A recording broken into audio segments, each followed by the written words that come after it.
Hey everyone, and welcome back to The Explainer. We're jumping right into a completely true, absolutely epic story today. We are talking about a massive road trip, a gigantic promise, and a hero who had to step completely into the unknown. If you're into huge adventures, you're going to absolutely love this one.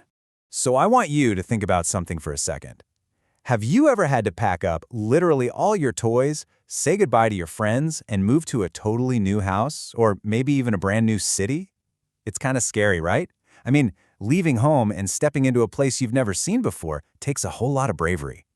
Well, the hero of our story today had to do exactly that, but on an unbelievably massive scale. Section 1. The Epic Call. All right, meet our hero. His name is Avram, though, we usually call him Abraham. He's just living his normal life with his family when, out of nowhere, he gets a top-secret, incredible mission from God. It was his ultimate call to adventure. According to the ancient text in Genesis chapter 12, Adonai, which is a name for God, commanded Abraham to do something completely wild. He basically said, "Get yourself out of your country, away from your relatives and your father's house, and go to the land that I will show you." Think about that. God was asking Abraham to leave his entire comfort zone. No map, no GPS. Just go to the land that I will show you. A complete, giant mystery. Okay, get ready for this because it's wild.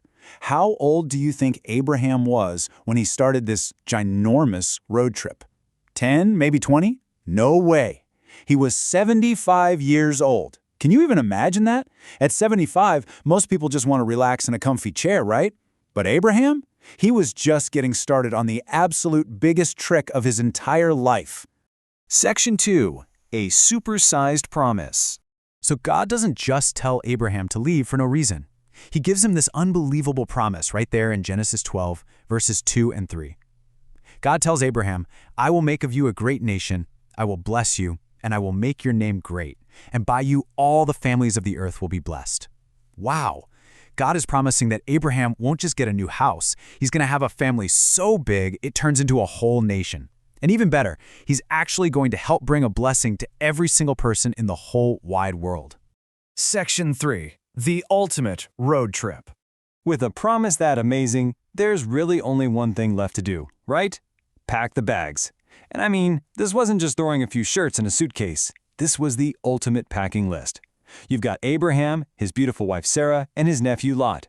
Plus, they had to bring all their huge tents, every single thing they owned, all the people who work for them, and every single animal. Seriously, imagine trying to move a whole zoo across the desert. It was literally the biggest moving day ever. Let's track where they actually went.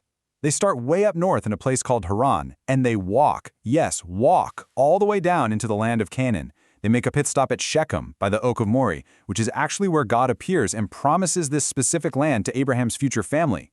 Then they keep moving on to Bethel and journey straight south toward the Negev. It was just an incredibly long, exhausting journey over hot, sandy hills and deep valleys. But Abraham didn't just walk non-stop. He had a really specific routine for his rest stops. First, he pitches his tent to sleep. Makes sense. Second, he gathers up stones and builds an altar to Adonai. And third, he calls on the name of God. He did this basically to say a massive thank you to God for guiding them. It really showed his amazing obedience and faith every single step of the way. Section 4. Trouble down in Egypt. Okay, right when things are looking amazing, the sky kind of just goes dark.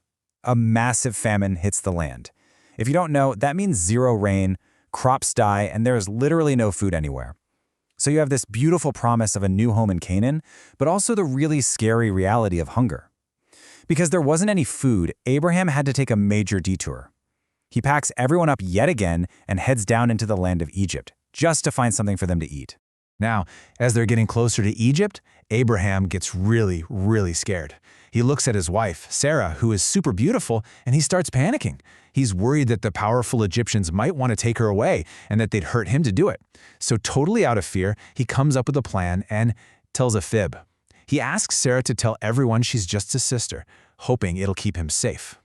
Well, he was half right. The Egyptians definitely noticed how beautiful Sarah was. The princes actually run and tell the mighty Pharaoh all about her, and Pharaoh takes Sarah right into his grand palace. And since he thinks Abraham is her brother, Pharaoh treats him incredibly well.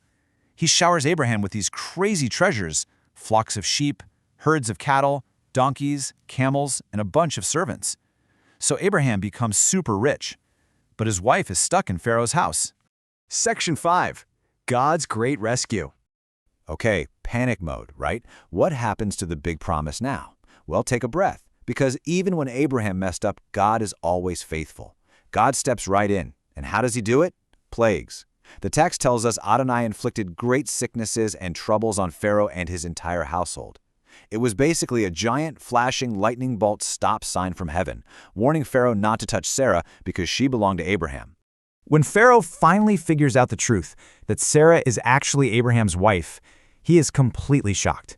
He calls Abraham in and basically yells, "What is this that you have done to me? Why didn't you tell me she was your wife? Take her and go away." Pharaoh immediately hands Sarah back, and he even orders his own royal guards to make sure Abraham and his family leave Egypt safely, keeping all that new wealth and those animals they'd been given. So, what's the big takeaway here?